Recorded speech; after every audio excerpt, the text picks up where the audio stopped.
আজকের যুদ্ধটা হবে ঠিক একটু অন্যরকম। তো সেটার জন্যেই আস্তে ধীরে প্রস্তুতি নিচ্ছিলাম।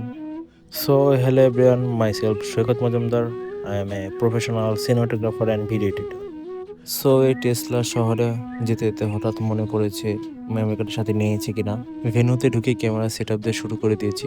আজকে আমরা শ্যুটের জন্য ইউজ করবো Sony A7C24 1.8 aperture lens with DJI-RS4 mini gimbal.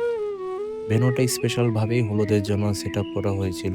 এখানে অনেক সুন্দর সুন্দর ইকুইপমেন্ট ছিল যেগুলো আমরা শ্যুট পারপাস ইউজ করতে পারবো।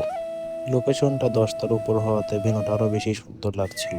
পুরো ভেন্যুতে ছিল বিভিন্ন ধরনের লাইটের আলোকফেলা। শ্যুট করার জন্য আমার কাছে এমবিয়েন্ট লাইটটাই বেশি প্রেফারেবল বলে মনে হচ্ছিল। হলুদের ইভেন্ট 10 ফ্লোরে কভার করার পরে আমরা চলে আসলাম 8 ফ্লোর পাফের সেগমেন্টে, যেখান থেকে আমরা হালকা পাতলা খাবার খেয়ে নিলাম। আজকে আমার প্রজেক্টটি ছিল মূলত একটি রেস্টুরেন্টে হলুদ এবং বার্থডে একসাথে মিলিয়ে একটি ডকুমেন্টারি কভার করা। এখানে বার্থডে গার্ল খুব সুন্দর একটি ডান্স পারফর্ম করছিল অ্যান্ড আমরা সবাই সেটা সুন্দরভাবে উপভোগ করছিলাম। নাইট ভিউ কভার করার জন্য ড্রোন নিয়ে চলে আসলাম 10 ফ্লোরে। ঘড়ি কাটায় ঠিক এখন রাত 11টা, তাই মুখ্য উদ্দেশ্য বাড়ি ফেরা। ক্যামেরা ব্যাগটি সুন্দর মতো প্যাক করে রেডি হচ্ছিলাম বাড়ি ফেরার উদ্দেশ্যে। ইভেন্ট থেকে বের হতেই আমার জন্য দাঁড়িয়েছিল পার্সোনাল টেসলা, তাই টেসলায় উঠে বেরিয়ে পড়লাম বাড়ি যাওয়ার উদ্দেশ্যে। সবার জন্য সুন্দর মন, মুক্ত আকাশ।